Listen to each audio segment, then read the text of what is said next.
Let us begin from the core question.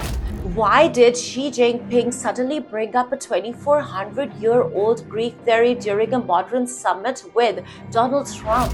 Why this phrase? Why now? And why has his statement triggered serious discussion inside geopolitical and military circles? Because powerful leaders do not casually reference ancient wars in high-level diplomatic meetings. Every phrase is calculated, every historical comparison carries strategic meaning, and when Beijing invokes the Thucydides trap, it means China wants Washington to understand something very clearly. History has entered the room.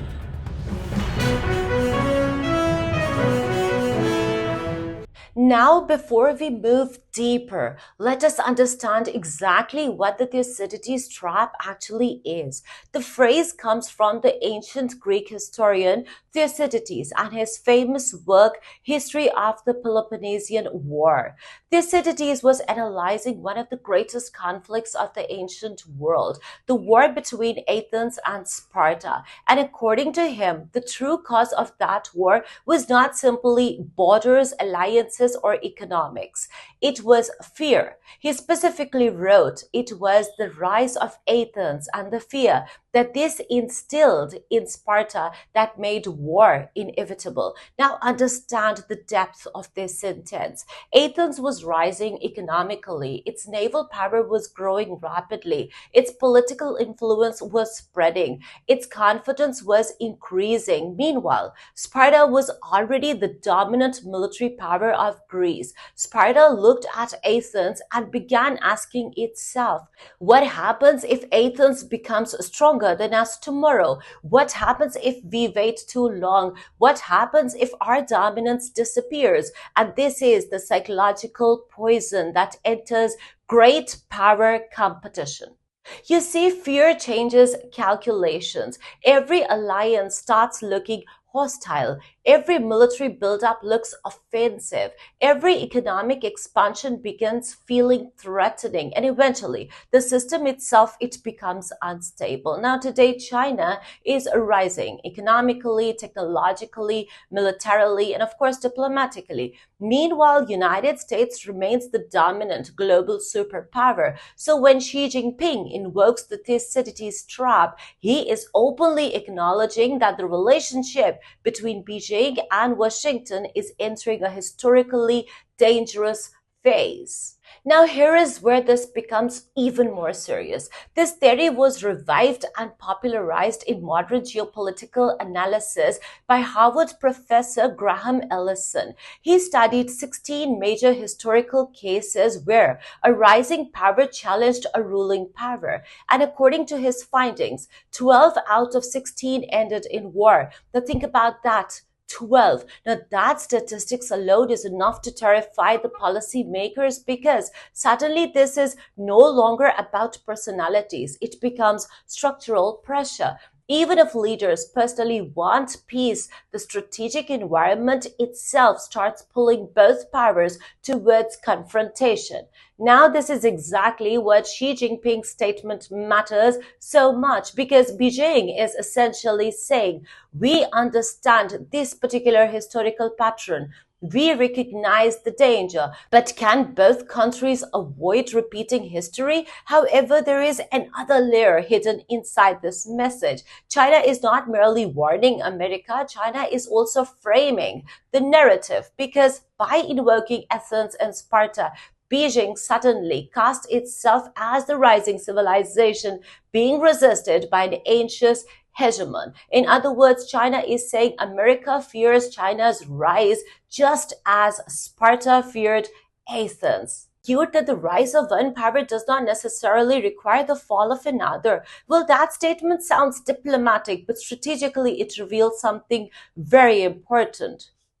Inside Washington today, there are two competing schools of thought. The first believes China's rise automatically means America's decline. The second believes coexistence is still possible if competition is managed carefully. But here comes the brutal geopolitical reality. History shows coexistence becomes extremely difficult when two superpowers begin competing in every single domain simultaneously, and that is exactly what we are witnessing today. Now look around the world carefully. Taiwan, the South China Sea, artificial intelligence, semiconductor dominance, the quantum computing, the cyber warfare, trade routes, currency systems, military expansion in the Pacific, space militarization. Washington and Beijing are now competing everywhere. And this is where the Sparta-Athens comparison becomes frighteningly relevant, because Athens did not collapse overnight. Its rise happened gradually. Its economic strength expanded first, then came the political alliances, then the military influence, then the strategic confidence. And Sparta slowly began viewing every Athenian move as a future threat. Now look at modern China. China became the manufacturing center of the world. Then it became an economic giant. Then it began military modernization. Then came technological competition. Then came naval expansion. And now the United States increasingly sees China not as a regional player anymore, but as a direct challenger to American global dominance. Now, here is the terrifying part. Neither side necessarily wants total war, but history shows wars often begin unintentionally. Maybe a naval clash, a Taiwan crisis, a cyber attack, an accident in the South China Sea, a miscalculation during military exercises. One spark can suddenly activate decades of built-up fear and strategic distrust. And once escalation begins between nuclear powers, controlling it becomes extraordinarily difficult. And now let us discuss why Xi Jinping used this phrase specifically during this moment in history. You see, timing matters. China today believes the international order is shifting. Beijing sees signs of American exhaustion. Political polarization, economic pressure, endless military commitments, internal divisions, global credibility challenges after years of conflict. And at the same time, China sees itself becoming stronger every single year. Its military budget grows, its technological ambitions grow, its diplomatic footprints expand, its economic reach deepens. So from Beijing's perspective, this is no longer the unipolar world of the 1990s where America stood completely uncontested. China believes multipolarity is emerging, and when a rising power begins believing history favors it, confidence changes into ambitions. That is what Washington fears, because American strategists understand something very clearly. If China eventually dominates the advanced technology, the trade routes, semiconductor supply chains, artificial intelligence systems, and the Indo-Pacific military geography simultaneously, then the global balance of power fundamentally changes. America has spent decades ensuring no rival reaches that level. So now the entire relationship becomes trapped between two fears. China fears containment. America fears replacement. Now that is psychological battlefield hidden underneath tariffs and diplomacy. And now let us return once again to Sparta and Athens, because this historical parallel is critical. Athens believed its rise was natural. Sparta believed Athens threatened the existing order. Neither side believed itself to be the aggressor. Now, this is extremely important because great powers almost never see themselves as the villains of the story, but usually both actually believe they are acting defensively. Athens thought it was protecting its interest. Sparta thought it was preserving stability, and this is exactly the danger with modern geopolitics. Washington says it is defending the international order. Beijing says it is defending its rightful rise. Both believe they are reacting to the other. And when both sides think they are defensive, escalation becomes way easier. Now let us discuss another major point that many analysts are missing. The Thucydides trap is not really about the war itself. It is about Fear. Fear of decline, fear of replacement, fear of strategic encirclement, fear of losing influence, fear of becoming weaker tomorrow than you are today. And historically, fear has pushed empires into catastrophic decisions. Now, what should Donald Trump and the American establishment take from Xi Jinping's statement? First, China no longer sees itself as a subordinate power. Second, Beijing wants Washington to psychologically accept the reality of China's rise.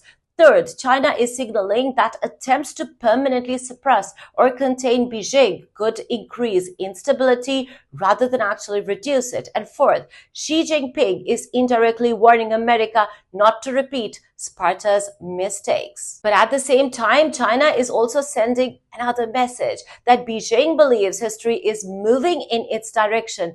And this is why the statement is so significant, because it reveals confidence, not weakness, confidence. Now let us ask the most dangerous question of all. Are we witnessing the decline of one superpower and the rise of another? Now this is the question haunting strategic circles as of today. Well, historically, no empire remains dominant forever. Power shifts, economies evolve, technology changes, civilizations, military balances, they transform. The British Empire declined, the Ottoman Empire declined, the Soviet collapsed, and now many analysts ask whether the world is entering the slow transition from an American-led order toward a multipolar system where China becomes one of the central poles of power. But you see, transitions between world orders are rarely peaceful. That is the wording buried inside Xi Jinping's statement, because the greatest danger is not necessarily China's rise itself.